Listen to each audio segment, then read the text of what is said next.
বন্ধুরা, বর্তমানে কানাডা ভারত বিরোধী কার্যকলাপের কেন্দ্রবিন্দু হয়ে উঠেছে। এই নিয়ে কোনো রকম সন্দেহ নেই। এই কদিন কানাডায় খালিস্তানি সমর্থকরা ইন্দিরা গান্ধীর হত্যার দৃশ্য নিয়ে র্যালি বার করে ভারত সরকারকে রাগিয়ে দিয়েছিল। এই ঘটনার দুদিন যেতে না যেতেই আরো একটা বড়সড় ঘটনা কানাডায় দেখতে পাওয়া যাচ্ছে। এটাকে তো অনেকে বড়সড় স্ক্যাম পর্যন্ত বলছে, যেখানে প্রায় 700 ভারতীয় ছাত্র শিকার হয়েছে। ভারত সরকারও এই নিয়ে প্রচন্ড অসন্তুষ্ট হয়েছে। আসলে বর্তমানে ভারতের প্রায় 700 ছাত্র জাল কাগজপত্রের জন্য কানাডার আধিকারিকদের টার্গেটে চলে এসছে। এমনকি অনেক ভারতীয় স্টুডেন্টকে নির্বাসন নোটিশও দেওয়া হয়েছে। বলা হচ্ছে নাকি এই পুরো ঘটনার মাস্টার মাইন্ড ব্রিজেশ মিশ্রা, যে জলন্ধরের বাসিন্দা কিন্তু থাকে কানাডায়। এই ব্যক্তি কলেজ ও বিশ্ববিদ্যালয়ের জাল অফার লেটারের ভিত্তিতে প্রায় 700 ভারতীয় ছাত্রকে কানাডায় পাঠিয়ে দেয় এটা বলে যে কানাডিয়ান ইউনিভার্সিটি থেকে পাস আউট হয়ে আপনি মোটা মাইনের কাজ পাবেন, এবং তার জন্য মিশ্রা একজন স্টুডেন্টের কাছ থেকে 5 লাখের বেশি ফিস নেয়। পয়সা দেওয়ার পর যখন আমাদের ছাত্ররা কানাডার ওয়েল নোন কলেজে যায়, তখন তারা জানতে পারে এই কলেজগুলোয় তো তাদের নাম রেজিস্টার পর্যন্ত করা নেই। ছাত্ররা বলে যখন তারা জানতে পারে তাদের নাম কলেজে রেজিস্টারই নেই, তখন তারা মিশ্রার সঙ্গে যোগাযোগ করার চেষ্টা করে। তখন মিশ্রা নানা রকম বাহানা দিয়ে তাদের অন্য কলেজে ভর্তি হতে অথবা এক্স সেমিস্টার পর্যন্ত অপেক্ষা করতে বলে। তারপর নাকি মিশ্রা তাদের ফোন ধরাই বন্ধ করে দেয়। বলা হয় মিশ্রার দেওয়া অফার লেটার এতটাই অরিজিনাল বলে মনে হচ্ছিল যে কানাডিয়ান আধিকারিকরাও সেগুলো ধরতে পারেনি। কিন্তু যখন কানাডিয়ান ইউনিভার্সিটিকে জিজ্ঞাসা করা হয়, তখন তারা জানায় আমরা এদের মধ্যে কোনো স্টুডেন্টকেই অ্যাডমিশন দিইনি, আর এই সমস্ত কাগজপত্র নকল। যার পর ওই 700 ভারতীয় ছাত্রকে কানাডা থেকে নির্বাসিত হওয়ার নোটিশ দেওয়া হয়। মানে সমস্ত ছাত্রকে ব্যাগপত্র গুছিয়ে ভারতে ফিরে আসতে হবে। যখন এই বিষয়টা ভারত সরকার জানতে পারে, তখন ভারত সরকার জাস্টিন ট্রুডোর কাছে বিষয়টাকে খতিয়ে দেখার জন্য আবেদন করে। ভারত আগে থেকেই খালিস্তানিদের কার্যকলাপের জন্য অসন্তুষ্ট। এর জন্য ভারতকে আর অসন্তুষ্ট না করে কানাডার সরকার সিবিএসএ মানে কানাডিয়ান বর্ডার সিকিউরিটি এজেন্সিকে এই কেস সঁপে দেয়। মিশ্রার বিরুদ্ধে যথাযোগ্য অ্যাকশন নেওয়ার আদেশ দেয়। জাস্টিন ট্রুডো ভারত সরকারকে আশ্বাস দিয়েছে তারা এখনই আপাতত কোনো স্টুডেন্টকে ভারতে পাঠাচ্ছে না। এখন এই স্টুডেন্টরা ডিপ্রেশনে গিয়ে কোনো ভুলভাল সিদ্ধান্ত যেন না নিয়ে বসে, কারণ তাদের মধ্যে বেশিরভাগ জনই শিখ।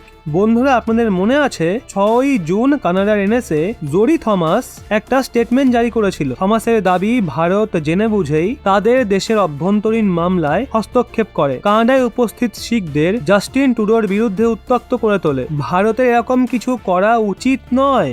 ওই দিন থমাস ভারতের বিরুদ্ধে বড় বড় কথা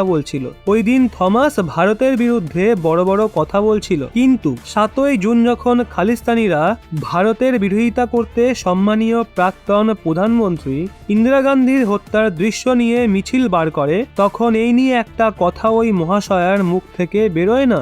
এমনকি সে টুইট পর্যন্ত করেনি যে খালিস্তানিরা যা কিছুই করেছে ভুল করেছে। কিন্তু ভারতের বিরোধিতা করতে তো সে পুরো প্রেস কনফারেন্সে ডেকে বিষ উগলে দিচ্ছিল। তাই খালিস্তানিদের জন্য কানাডার সরকার কতটা বিরক্ত সেটা আশা করি বুঝিয়ে বলার প্রয়োজন নেই। ভারতের বিরোধিতা করতে যে মিছিল বের করা হয় তার বিরুদ্ধেও কোনো লিগাল অ্যাকশন কানাডায় নেওয়া হচ্ছে না, আর এই বিষয়টাই ভারতকে রাগিয়ে দিয়েছে। তাই তো ভারতকে নিজের তরফ থেকে স্পেশাল টিম এই বিরোধীদের বিরুদ্ধে তদন্ত করতে কানাডায় পাঠাতে হয়। আগে হ্যাঁ বন্ধুরা, ওই র্যালির ইনভেস্টিগেশন করতে ভারত স্পেশাল টাস্ক ফোর্স কানাডায় পাঠিয়ে দিয়েছে।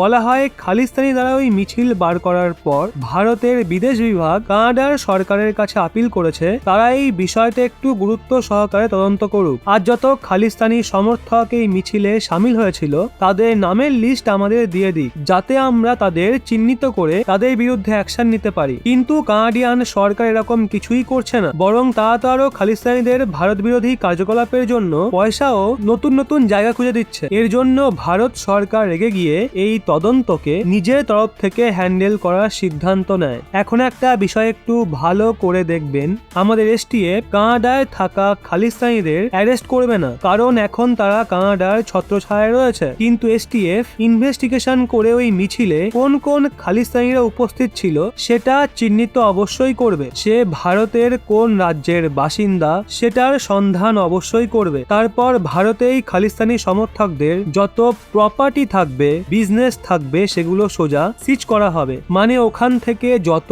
পয়সা ভারত বিরোধী কার্যকলাপের জন্য খালিস্তানিদের দেওয়া হয় ওই সাহায্যই বন্ধ হয়ে যাবে। এছাড়া এমন ভারত বিরোধী মানুষজনদের ভারত সরকার ব্যান পর্যন্ত করতে পারে। এর আগেও ভারত সরকার এমন অনেক খালিস্তানি সমর্থকদের দেশে প্রতিবন্ধী বানিয়ে দিয়েছে। এখন দেখা হলে পাঞ্জাব ও হরিয়ানার বেশিরভাগ শিখ কমিউনিটি কানাডায় যাচ্ছে। এখন যেই 700 ভারতীয় ছাত্র নকল কলেজ লেটার নিয়ে কানাডায় ফেসে আছে তাতেও সবথেকে বেশি সংখ্যা শিখ বাচ্চাদের রয়েছে। দেখুন, বিদেশে গিয়ে পড়াশোনা করা খারাপ কিছু নয়, এর ফলে দেশের নাম আরো প্রসারিত হয়। কিন্তু বিদেশে গিয়ে যদি আমাদের দেশেরই মানুষজন এমন ভারত বিরোধী কাণ্ড করে তখন এমন ধরনের মানুষজনের সম্পত্তি বাজেয়াপ্ত করা উচিত কিনা এই নিয়ে আপনাদের মতামত নিচে কমেন্টে অবশ্যই জানান।